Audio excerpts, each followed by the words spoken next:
Hello friends, my name is Praveen Anchal and I welcome you all in our YouTube channel of Core Academy। और ये हम जो NTSC का series कर रहे हैं, जिसमें आज हम लोग पॉलिटिकल साइंस सब्जेक्ट के अंदर पे जो एक बहुत ही इंपॉर्टेंट टॉपिक है जेंडर, रिलीजन एंड कास्ट को देखेंगे। तो चलिए स्टार्ट करते हैं। Gender, religion and caste. Gender, religion and caste. Gender, religion and caste हम लोग देखेंगे बहुत अच्छे से। तो सबसे पहले इसमें हम लोग टॉपिक लेते हैं जेंडर के बारे में। देखिए, जेंडर मतलब जो मेल एंड फीमेल है ना, तो जो जेंडर का डिस्क्रिमिनेशन है वो पूरे दुनिया में विजिबल होता है। ऐसा कोई जगह नहीं है पूरी दुनिया में जहां पर जेंडर बेस्ड डिस्क्रिमिनेशन ना देखने को मिले। हो सकता है कहीं बहुत ज्यादा हो सकता है बहुत कम हो, लेकिन देखने को जरूर मिलता है जेंडर बेस्ड डिस्क्रिमिनेशन। ठीक है, इसमें कुछ बहुत ही इंपॉर्टेंट टर्म्स हैं जो कि हमें समझना है। That is the first one is feminist. तो फेमिनिस्ट ऐसे लोगों को कहा जाता है, वो मेल भी हो सकते हैं, फीमेल भी हो सकते हैं, जो कि वुमेन विमेन या फिर जेंडर इक्वालिटी की बात करते हैं। ठीक है, जो महिलाओं के अधिकारों की बात करते हैं, उनको equal political and legal rights की बात करते हैं। तो ऐसे लोगों को क्या कहते हैं, फेमिनिस्ट बोलते हैं, जो कि फीमेल की बात करते हैं, उनकी इक्वालिटी और अपलिफ्टमेंट की बात करते हैं। ठीक है, उसके बाद एक बहुत इंपॉर्टेंट टर्म होता है जिसे कहते हैं पैट्रियार्की।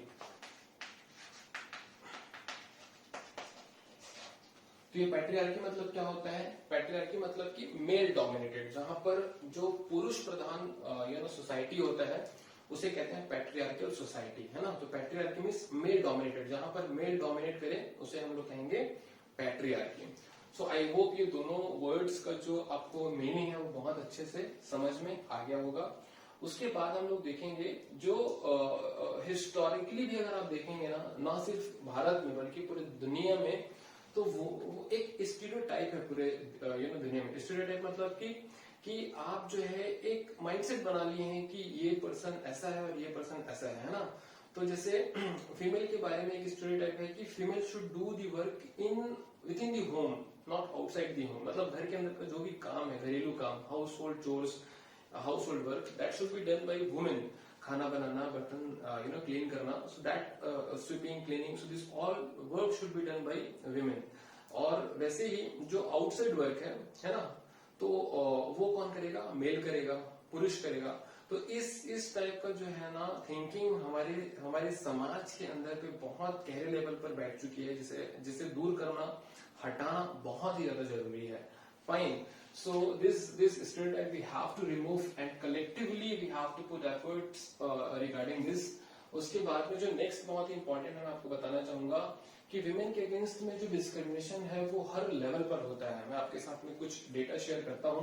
जैसे मान लीजिए कि एक अगर अपन लाइफ जर्नी देखें एक फीमेल का, है ना, सो एक अगर लाइफ जर्नी देखें फ्रॉम बर्थ, फाइन, तो जब बर्थ का टाइम आता है, at the time of birth, तो आप देखेंगे जब बच्चा जन्म लेता है तो most of the parents think that कि हमारा बेटा हो, बेटा हो, बेटा हो, है ना। इस वजह से जो सेक्स रेशियो होता है वो हमेशा बॉय के फेवर पे रहता है, गर्ल के फेवर पे नहीं रहता। Because that this sex ratio क्या होता है कि नंबर ऑफ फीमेल पर 1000 मेल, है ना। तो हर 1000 पुरुष के पीछे कितनी महिलाएं हैं उसे हम काउंट करते हैं, that is called as sex ratio. तो अगर आप सेक्स रेशियो काउंट करेंगे तो हमेशा आप देखेंगे कि जो महिलाओं का सेक्स रेशियो है वो हमेशा कम होता है पुरुषों के सेक्स रेशियो के कंपैरिजन में। तो यहाँ जो एज पर मैं आपको डेटा देना चाहूंगा, इन 2001 आवर सेक्स रेशियो वाज 933, मतलब 933 फीमेल्स पर 1000 मेल, है ना। तो हमारा जो नंबर है, फीमेल का जो नंबर है वो कम है एज कम्पेयर टू मेल, जो कि 2011 में थोड़ा सा बेहतर हुआ। इन 2011 it is somewhat better, that is 940, है ना। तो पहले से बेहतर हुआ है, बट अभी भी बहुत बड़ा डिफरेंस है, 60 का डिफरेंस है between male and female. 940 females पर 1000 मेल, है ना। तो अभी भी हमें बहुत मेहनत करने की जरूरत है। और कुछ स्टेट्स हैं जैसे कि हरियाणा और दिल्ली वगैरह, जहां पर जो कंडीशन है वो और भी ज्यादा खराब है। बट कुछ स्टेट्स हैं जो कि बहुत अच्छा कर रहे हैं, जैसे कि केरला है ना, तो केरला का जो सेक्स रेशियो है वो बहुत ही बेहतर है, मतलब पूरे देश में सबसे बेस्ट है केरला का सेक्स रेशियो। क्योंकि केरला में जो एजुकेशन लिटरेसी रेट है ना वो बहुत अच्छा है, लोग पढ़े लिखे हैं, लोग जानते हैं कि मेल एंड फीमेल में कोई डिफरेंसेस नहीं होता है। अगर आप क्वालिटी एजुकेशन दें, है ना, बेटर फैसिलिटीज प्रोवाइड करें, तो फीमेल भी बहुत अच्छा कर सकती है अपने लेवल पर। Okay, so this is very alarming situation in India that we have to focus on. Chhattisgarh की बात करें तो छत्तीसगढ़ का जो सेक्स रेशियो है वो है 991, है ना, 991, और पूरे भारत देश में छत्तीसगढ़ का रैंकिंग है 5th in terms of sex ratio. First rank goes to Kerala. Fine, अब देखिए जन्म हो गया, अब जन्म के बाद क्या आएगा, एजुकेशन। क्या आएगा भाई जन्म के बाद में, एजुकेशन आएगा, ठीक है।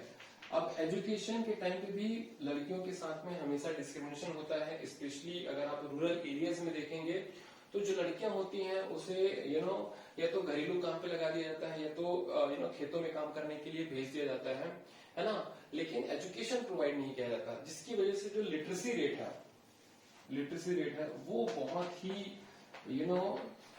खराब है भारत में, स्पेशली फॉर वुमेन, है ना। तो लिटरेसी रेट अगर आप देखेंगे तो एज पर 2011 सेंसस जो भारत का लिटरेसी रेट है वो है 74%, है ना, जो कि बहुत एवरेज है, 74% बहुत अच्छा नहीं है, क्योंकि कुछ देश ऐसे हैं जिनका लिटरेसी रेट 100 आउट ऑफ 100 है, 100% है, तो भारत का तो सिर्फ 74% है। ये कलेक्टिवली है, अगर आप मेल फीमेल का कैलकुलेशन करेंगे तो डर जाएंगे, है ना। तो मेल और फीमेल, तो मेल का जो लिटरेसी रेट है वो है 82%, वेरस फीमेल का जो लिटरेसी रेट है वो जस्ट 65% है। तो देखें कितना बड़ा डिफरेंस है दोनों के बीच में। अगर आप दोनों को मिला देंगे तब जाके 74% बनता है, लेकिन अगर 82 और 65 का बीच का जो डिफरेंसेस देखेंगे तो वो लगभग 17% का डिफरेंस है ना। तो अभी भी हमें बहुत मेहनत करना है फीमेल के लिटरेसी रेट पर। इनका जो लिटरेसी रेट है उसे इंप्रूव करना बहुत ही ज्यादा जरूरी है ना। ये डेसिमल में है 82 पॉइंट समथिंग, 65 पॉइंट समथिंग, मैंने अप्रोक्सीमेट डेटा लिया हुआ है। ओके, आफ्टर एजुकेशन क्या होता है भाई, जॉब। ओके, सो भाई पढ़ाई करने के बाद में आप क्या करोगे, जॉब करोगे। तो आप जॉब में भी देखोगे ना, तो जो सबसे टॉप मोस्ट पोस्ट होता है, तो वो जो टॉप मोस्ट पोस्ट होता है ना, उसमें भी मैक्सिमम टाइम देखा गया है कि जो मेल है ना वही डोमिनेट करते हैं। तो जो टॉप मोस्ट पोस्ट होता है ना उसे कहते हैं सीईओ, चीफ एग्जीक्यूटिव ऑफिसर। तो दुनिया में जितने भी चीफ एग्जीक्यूटिव ऑफिसर का जो पोस्ट है, तो मैक्सिमम जो पोस्ट है वो कौन कंसिस्ट करता है बताइए, कौन कंसिस्ट करेगा, मेल, है ना। फीमेल जो सीईओ है वो बहुत ही कम देखने को मिलता है। फाइन, जॉब के बाद में क्या आता है, जॉब के बाद में आता है सैलरी। फाइन, जॉब के बाद में आता है सैलरी, भाई जॉब करने से आपको सैलरी मिलेगी। तो अगर आप सैलरी की भी बात करेंगे तो जो मेल और फीमेल का जो सैलरी है वो भी बहुत ही ज्यादा डिफरेंस होता है। मेल का सैलरी उसी क्वालिटी उसी टाइमिंग के लिए भी मेल को ज्यादा सैलरी मिलती है, और फीमेल को क्या होता है, कम सैलरी दिया जाता है ना। इसका मैं बेस्ट एग्जांपल देता हूँ। जैसे मान लीजिए कि आप जो है एक चौकीदार को देखोगे, वॉचमैन को देखोगे, तो एक वॉचमैन हमेशा आपको पुरुष ही दिखेगा, मेल ही दिखेगा, फीमेल कभी भी आपको एज अ वॉचमैन नहीं दिखेगी। वैसे ही अगर आप झाड़ू पोछा या फिर जो स्वीपिंग क्लीनिंग ये सब भी अगर आप टास्क देखोगे तो that will be done maximum by the female. तो आप ये बताइए जो वॉचमैन है और जो स्वीपिंग क्लीनिंग, किसमें ज्यादा मेहनत लगता है? नॉर्मल सी बात है, स्वीपिंग क्लीनिंग में ज्यादा मेहनत लगता है ना, लेकिन फिर भी वॉचमैन को नॉर्मली ज्यादा पैसा मिलता है as compare to the female who was doing the work of sweeping and cleaning. तो आप इससे अंदाजा लगा सकते हैं हमारी सोसाइटी में क्या स्टीरियोटाइप है। Okay, and that is why हमारे गवर्नमेंट ने एक एक्ट निकाला है जिसे कहते हैं इक्वल वेजेस एक्ट, है ना। मतलब same quality same amount of work, है ना, और सेम टाइम के लिए अगर कोई काम कर रहा है तो उसे इक्वालिटी के बेसिस पे वेजेस मिलना चाहिए, लेकिन वो नहीं हो पाता है। Okay, so that is something which is very very alarming in India. लेकिन कुछ सेक्टर है जहां पर फीमेल बहुत बेहतर कर रही हैं, जैसे कि मेडिकल सेक्टर हो गया, एजुकेशन सेक्टर हो गया, है ना, तो वहां पर फीमेल जो है they are doing excellent work and their payment is also good.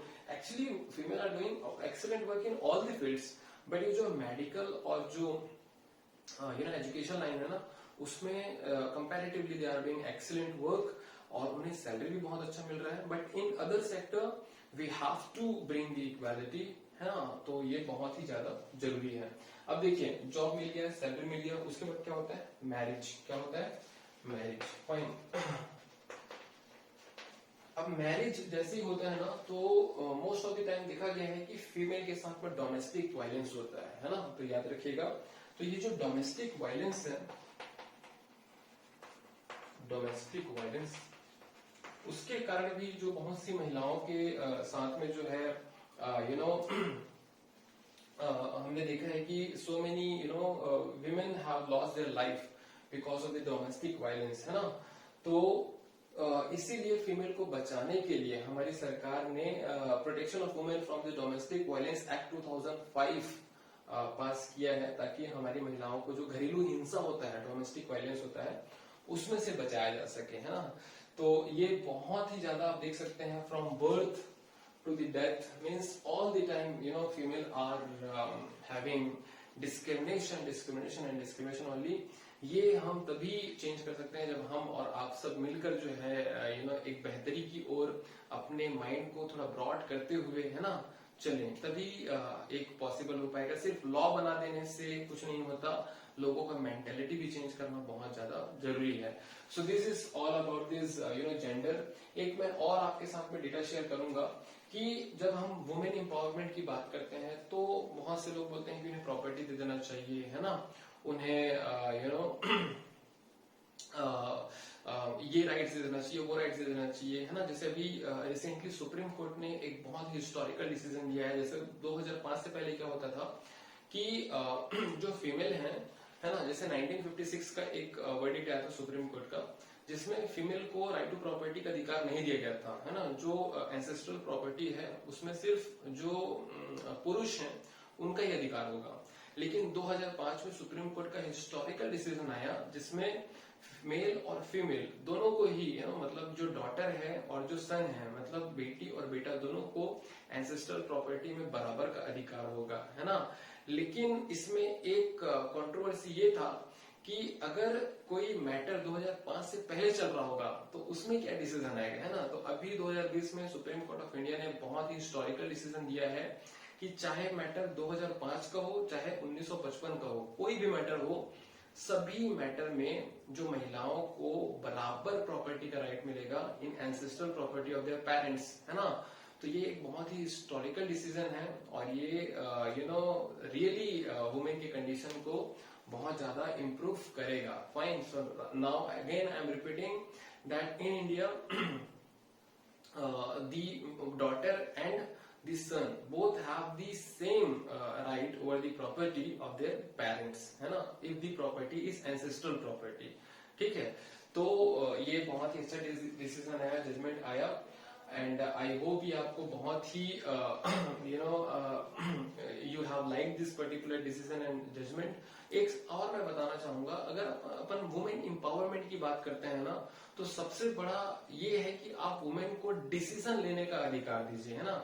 हम इंदिरा गांधी को आयरन लेडी क्यों कहते हैं, क्योंकि उनके पास में डिसीजन लेने का अधिकार था, और ये डिसीजन लेने का अधिकार तब आएगा जब उनका पॉलिटिकल रिप्रेजेंटेशन बढ़ेगा, है ना।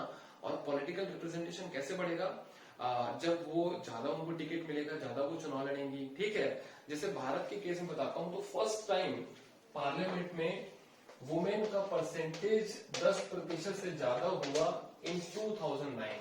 समझ लेना, मतलब 2009 से पहले वुमेन का परसेंटेज हमारे पार्लियामेंट में हमेशा 10% से कम होता था। मतलब समझ रहे हो कि 90% मेल एंड जस्ट 10% फीमेल, ये बहुत ही बड़ा डिफरेंस है जिसे हमें कम करने की जरूरत है। अगर आप पूरी दुनिया की बात करोगे तो पूरे वर्ल्ड लेवल पर ये लगभग 19.8% के आसपास है ना। और जो कुछ नॉर्डिक कंट्रीज हैं, नॉर्डिक कंट्रीज हैं जहां पर ये परसेंटेज और भी इंप्रूव होकर 42% हो जाता है। तो आप समझ सकते हैं नॉर्डिक कंट्रीज कौन है, जैसे नॉर्वे है ना, डेनमार्क, तो ये जो देश है ना वहां पर ये 42% के आसपास है। वर्ल्ड एवरेज 19.8% है, हमारा जो परसेंटेज बहुत है पैथेटिक 10%। और ये तो पार्लियामेंट की बात करूं, अगर आप स्टेट असेंबलीज की बात करेंगे तो वो तो और भी बुरा है, दैट इज अबाउट 5%, है ना। तो ये जब तक बढ़ेगा नहीं, ये जो 10% जब तक 50% होगा नहीं, तब तक हमारे देश का जो जो विमेन का कंडीशन है वो इम्प्रूव होना बहुत ही कठिन है। और इसीलिए ऐसा डिमांड किया जाता है कि जो रिजर्वेशन है वुमेन के लिए, at least 1/3 seat should be reserve for women both in central level as well as the state level elections, है ना। तो ये जो बिल है वो बहुत सालों से पेंडिंग पड़ा हुआ है, लेकिन इसके ऊपर कोई भी डिसीजन नहीं आ पाता है। अभी जो 1992 में लोकल गवर्नमेंट हुआ है उसमें 1/3 seats we have given to women in the local panchayati and municipality elections. ठीक ऐसा ही कुछ state as well as central level पर भी होना चाहिए, बट बिल पास ही नहीं होता। Okay, so we have to put pressure on the politicians so that they can take those decisions. तो ये रहा पूरा जेंडर का कहानी। अब उसके बाद हम लोग स्टार्ट करते हैं रिलीजन का। तो रिलीजन पे स्टार्ट करने से पहले let us rub the board and then we will start about the religion. Okay, so let us rub the board first.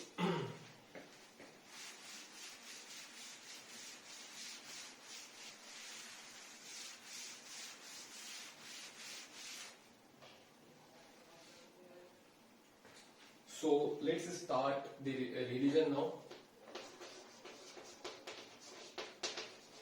So याद रखिएगा जब भी हम रिलीजन की बात करते हैं ना तो हमें दो प्रकार की सोच मिलती है। एक हम कहते हैं क्या, सेक्युलर, क्या कहते हैं सेक्युलर, और दूसरा क्या है कम्युनल। फाइन, तो अगर अपन सेक्युलर की बात करते हैं तो सेक्युलर मतलब कि आपका कोई एक ऑफिशियल रिलीजन नहीं है। Means if India is a secular country so India does not have any official religion. लेकिन अगर आप कम्युनल की बात करोगे तो कम्युनल मतलब होता है that you are following a particular religion. आप एक रिलीजियस देश हो, कंट्री हो। जैसे Pakistan is a communal country because Pakistan is a Islamic nation, but India is a secular country because India does not follow any official religion, है ना। तो religion के बेसिस पे डिस्क्रिमिनेशन बहुत जगहों पे देखने को मिलता है, लेकिन सभी जगह पे देखने को नहीं मिलता है। ओके, जैसे कि जेंडर जो है आपको सभी जगह मिल जाएगा देखने को, बट रिलीजन जो है वो बहुत जगह पे मिलता है देखने को, बट सभी जगह पे नहीं मिलता है देखने के लिए। और रिलीजन कई बार बहुत ही एक्सट्रीम केस लेकर एक टेररिज्म की तरफ भी चला जाता है। Okay, so that is why this is very very important to control this religious matter very nicely. Gandhi ji ने एक बहुत ही इंपॉर्टेंट स्टेटमेंट कहा था that religious religion and politics cannot be separated, they both are combined together, है ना। तो जो पॉलिटिक्स है उसे हमें इस तरीके से रन करना चाहिए, जो हमें एथिक्स मिलता है ना रिलीजन से, उसके बेसिस पे पॉलिटिक्स को रन करना चाहिए। मतलब religion should run and should be practised on the basis of ethics that has been drawn from the religion. Okay, so that has been that has been said by the Gandhi ji, बहुत important statement है। So I hope ये religion वाला angle जो है आपको बहुत अच्छे से समझ में आया होगा। क्योंकि हम लोग रिलीजन के बारे में बात कर रहे हैं तो कुछ मैं आपको परसेंटेज बताना चाहूंगा, और ये कई बार एग्जाम में आ जाता है। तो हमारे देश का अगर आप मेजोरिटी और माइनॉरिटी वाला कॉन्सेप्ट देखेंगे तो मेजोरिटी कौन है, हिंदूज, एंड माइनॉरिटी कौन है, मुस्लिम्स, है ना। तो मैं इनका परसेंटेज एक बार बता देता हूँ। तो सबसे ज्यादा परसेंटेज है हिंदू का, मेजोरिटी यही है, बाकी सभी माइनॉरिटी में आएंगे, ठीक है। फिर उसके बाद है मुस्लिम्स, उसके बाद है क्रिश्चियंस, उसके बाद है सिख, उसके बाद है बुद्धिस्ट, उसके बाद है जैन, उसके बाद है अदर रिलीजन,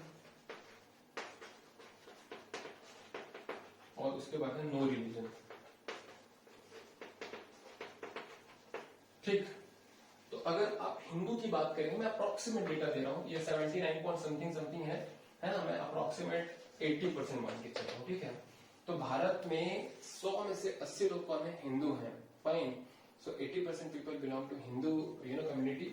उसके बाद में अप्रोक्सीमेटली जो 14% लोग हैं वो मुस्लिम्स हैं, है ना, 14% आर मुस्लिम। देन क्रिश्चियंस हैं, लगभग 2.3% क्रिश्चियन हैं। सिख की अगर बात करोगे तो 1.9% लोग सिख हैं। बुद्धिस्ट की बात करोगे तो 0.8% बुद्धिस्ट हैं। जैन की बात करोगे तो 0.4% जैन है। और अदर रिलीजन की बात करोगे तो 0.6% अदर रिलीजन है। और नो रिलीजन की बात करोगे तो सिर्फ 0.1% लोग हैं, है ना, 0.1%। मतलब कि 1000 में सिर्फ एक व्यक्ति बोलता है कि मेरा कोई भी रिलीजन नहीं है, मेरा सबसे बड़ा रिलीजन है मेरा देश, that is I am Indian. तो ऐसे बोलने वाले लोग हजारों में एक है बस, है ना। और ये पूरा जो है आपका परसेंटेज है। कई बार इसमें से भी क्वेश्चन आ जाता है कि what is the percentage of this religious community और दैट रिलीजियस कम्युनिटी। तो ये परसेंटेज आप देख लीजिएगा बहुत अच्छे से। Fine. So in religion we have that much only and then we will move to the caste based analysis. तो चलिए इसे हम लोग रख करते हैं। गांधी जी के स्टेटमेंट याद रखिएगा, है ना, इंपॉर्टेंट है, ठीक। So now we are again this and we will start caste based explanation. तो कास्ट हम लोग देखते हैं। Caste, okay. तो देखिए भारत में क्या है, कुछ कास्ट को अपर कास्ट कहा जाता है और कुछ कास्ट को लोअर कास्ट कहा जाता है ना। तो लोअर कास्ट जैसे कि जो डिप्रेस्ड क्लास है ना, तो उन्हें क्या कहते हैं हम लोग, लोअर कास्ट कहते हैं। और इनमें जो एक पर्टिकुलर कुछ लोगों के साथ में बहुत गलत व्यवहार होता है, अनटचेबिलिटी जिसे कहा जाता है ना, छुआछूत की भावना जिसे कहते हैं। तो अनटचेबिलिटी को इंडियन कॉन्स्टिट्यूशन में पूरी तरीके से बैन कर दिया गया है, एबोलिश कर दिया गया है under article 17 of Indian constitution, which article 1717, है ना। एक चीज मैं और आपको बताना चाहूंगा कि ये जो कास्ट का पूरा कॉन्सेप्ट है ये वैदिक पीरियड से स्टार्ट हुआ है। फाइन।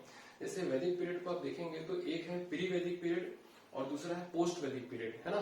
तो जो प्री वैदिक पीरियड में ना जो कास्ट का पूरा क्लासिफिकेशन था वो वर्क के बेसिस पे था। मतलब जो टीचर है वो बहुत ऊपर, है ना, जो वर्कर स्वीपर है वो बहुत नीचे, इस तरीके का जो वर्क बेस्ड था, है ना।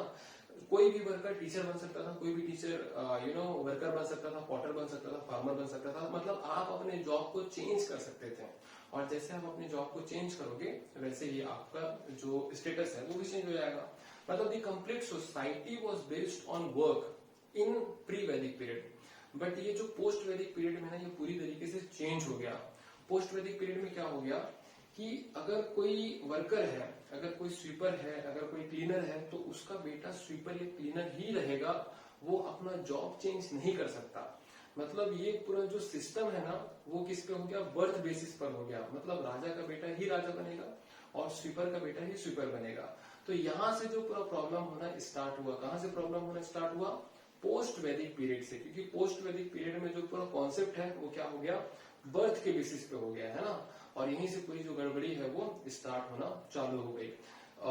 ये जो पोस्ट वैदिक पीरियड है वो 1000 BC के बाद जो है वो स्टार्ट होता है। फाइन। सो आई होप ये आपको समझ में आया होगा बहुत अच्छे से। लेकिन over the period of time हमने देखा है कि कास्ट बेस्ड जो डिस्क्रिमिनेशन होता है वो बहुत ही रिड्यूस हुआ है इंडिया में, क्योंकि कई सारे इसके रीजंस हैं। जो एजुकेशन लेवल बढ़ा है, लिटरेसी रेट बढ़ा है, इकोनॉमिक डेवलपमेंट हुआ है ना। तो इस वजह से जो डिफरेंसेस है वो देखने को कम हुआ है, लेकिन पूरी तरीके से खत्म नहीं हुआ है। आज भी कुछ जगहों पर अनटचेबिलिटी और ये जो डिस्क्रिमिनेशन वगैरह देखने को मिलता है। लेकिन हमें हमारे कुछ बहुत बड़े बड़े लीडर्स हैं, जैसे कि BR अम्बेडकर, है ना, महात्मा गांधी जी, महात्मा फुले जी, है ना। तो ये जो बड़े बड़े लीडर्स हैं उन्होंने बहुत ज्यादा योगदान दिया और इसी वजह से आज जो है वो कंडीशन पहले से बेहतर है, ठीक है। So this are some very important explanation about the caste. अब एक चीज मैं और आपको बताना चाहूंगा, जो परसेंटेज है हमारे देश में SC and ST का, वो कई बार NDSC एग्जामिनेशन में पूछा जाता है कि what are the percentage of SC population in India, schedule caste, है ना। तो देखिए शेड्यूल कास्ट मतलब जो दलित वर्ग होते हैं उन्हें हम लोग शेड्यूल कास्ट बोलते हैं। शेड्यूल मतलब क्या होता है कि लिस्ट, और कास्ट मतलब कि उसमें बहुत सारे कास्ट होते हैं, तो उन सभी कास्ट के एक लिस्ट को क्या बोलते हैं, शेड्यूल कास्ट बोलते हैं ना। तो इनका जो परसेंटेज है पूरे भारत देश में वो है 16.2%, है ना। मतलब अगर भारत देश में 100 लोग हैं तो उसमें से 16 लोग क्या है, member belong to SC, that is scheduled caste. और ये कई बार NTSC एग्जामिनेशन में आया हुआ है ना, तो याद रखिएगा, बहुत इंपॉर्टेंट है। वैसे ही ST that is scheduled tribe है ना, तो कई सारे कास्ट हैं जो कि ट्राइबल कम्युनिटी को बिलोंग करते हैं, तो उनका जब लिस्टिंग करते हैं तो उसे क्या कहते हैं, ST शेड्यूल्ड ट्राइब। तो इनका जो परसेंटेज है वो है 8.2%। तो इस बहुत बहुत बहुत बार ये पूछा गया है इन दोनों का जो परसेंटेज है ना, तो इसे हम लोग को बहुत अच्छे से याद रखना है। उसके बाद जो ओबीसी होता है ना, other backward communities, other backward class, इनका कोई ऑफिशियल हमें डेटा नहीं पता है, लेकिन ऐसा एज्यूम किया जाता है कि इनका जो है ना वो 40 से 45% के बीच में इनका पॉपुलेशन है, ठीक है। 40 से 45% के बीच में इनका क्या है, पॉपुलेशन हो सकता है। और जो बाकी बचते हैं उन्हें क्या कहते हैं, जनरल, है ना। तो रेस्ट जितना भी आएगा, मान लीजिए कि 16/8 कितना हो गया, 16/8 हो गया 24 प्लस 40 इज इक्वल टू 64 है ना। तो लगभग 30 से 35, ठीक है, प्रतिशत के आसपास जो है वो जनरल कम्युनिटी का परसेंटेज होता है। तो इस तरीके से आप बहुत अच्छे से ये पूरी चीजों को देख सकते हैं, समझ सकते हैं। मतलब अगर आप SC ST OBC को मिला देंगे, तीनों को SC ST OBC को मिला देंगे, तो ये बहुत बड़ा पॉपुलेशन हो जाता है। लगभग आप बोल सकते हैं कि 2/3 मेजोरिटी हो जाता है ये, है ना, 2/3 मेजोरिटी, ठीक है। बहुत ही बड़ा ये पॉपुलेशन हो जाता है। 40 प्लस 64 मतलब काफी ज्यादा बड़ा पॉपुलेशन ये होता है। सो आई होप ये आपको बहुत अच्छे से समझ में आया होगा, है ना, कास्ट का जो पूरा एंगल है ना। जब पॉलिटिकल पार्टी सभी चीजों को डिसाइड करती है तो ये सभी परसेंटेज को बहुत अच्छे से देखती है, बहुत ज्यादा अच्छे से, है ना। ये जो कास्ट है और रिलीजन है, ये बहुत बहुत बहुत ज्यादा बड़ा रोल प्ले करता है इन पॉलिटिक्स, है ना। लेकिन अगर अच्छा रोल प्ले करता है, बहुत अच्छी बात है, लेकिन अगर ये हर समय आप कास्ट और रिलीजन की ही बात करते रहोगे तो जो मेन मुद्दा होता है, इशू होता है, जैसे कि डेवलपमेंट का, एम्प्लॉयमेंट का, है ना, इंफ्रास्ट्रक्चर का, तो ये सभी चीजें जो है वो पीछे छूट जाती है। एजुकेशन लिटरेसी का, हेल्थ का, तो ये सभी जो इंपॉर्टेंट चीजें हैं वो पीछे छूट जाती है। तो ऐसा नहीं होना चाहिए, है ना। तो कास्ट और रिलीजन अपने जगह पे बहुत अच्छा है, but we should focus more on the larger picture that can develop our country.